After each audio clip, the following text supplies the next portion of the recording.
Senhor presidente, senhoras e senhores senadores, nossos amigos que nos acompanham através da TV Senado, da Rádio Senado e das mídias sociais do Senado Federal.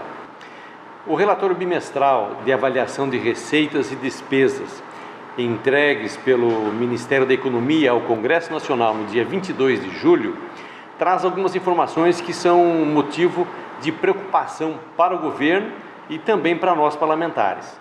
A informação que o governo dá destaque é a de que a aprovação de créditos extraordinários e a queda de receitas provocadas pela pandemia do Covid-19 devem elevar o déficit primário para 787 bilhões de reais em 2020. Ou seja, vamos gastar muito mais do que arrecadamos, como tem sido há décadas. O aumento do déficit primário é visto com preocupação pelo governo, mas, na minha opinião, considerando a pandemia e a crise econômica, é muito melhor ter um déficit primário alto e proteger as pessoas e a economia do que priorizar apenas o pagamento da dívida pública, ou seja, pagar juros aos bancos como tem sido a prioridade do governo. O relatório aponta uma redução de 17 bilhões de reais nas receitas da União. Em relação às estimativas para a economia, o relatório prevê a queda de 4,7% do PIB. Esses números refletem a face fria da realidade que os brasileiros estão enfrentando no dia a dia, nesse período de pandemia e de crise. Pessoas que perderam o emprego e têm pouca expectativa de encontrar um novo trabalho. Comerciantes que vendiam 30 caixas de tomate por dia, hoje vendem apenas 10. Restaurantes que fecharam as portas, demitiram seus funcionários e não têm previsão de reabrir novamente. Agricultores familiares que não conseguem mais escoar a sua produção de hortaliças, porque muitos restaurantes e feiras livres ainda continuam fechadas. Empresários que estão com suas empresas paradas, sem produzir, sem gerar emprego e renda e sem fazer a economia girar.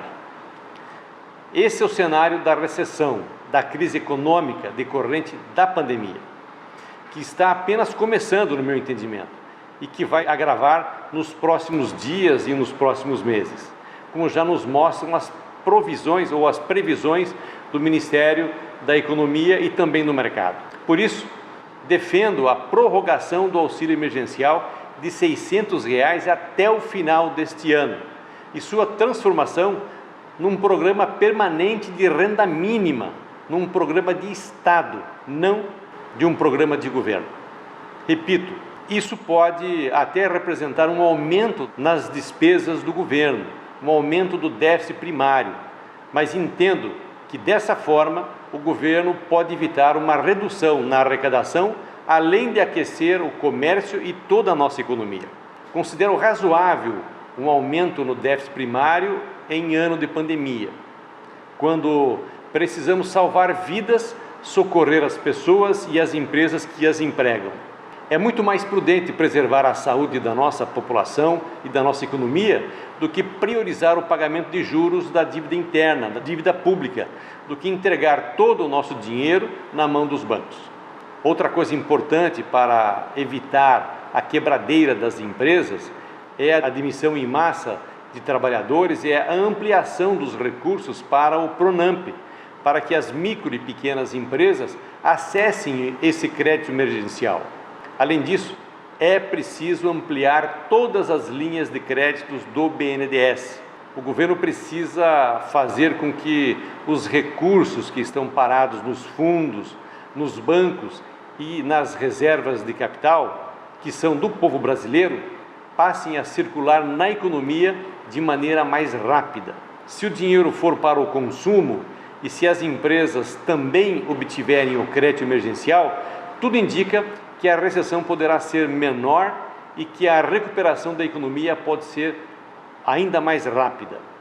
Portanto, sem politicagem, populismo ou demagogia, mas sim por extrema necessidade, é que defendo a prorrogação de auxílio emergencial de R$ 600, bem como todas as medidas para auxiliar as pessoas e as empresas nesse momento de crise. Essa é a nossa contribuição para que o Brasil possa atravessar esse momento tão delicado de uma maneira mais branda e retomar o crescimento o mais rápido possível. Um grande abraço a todos.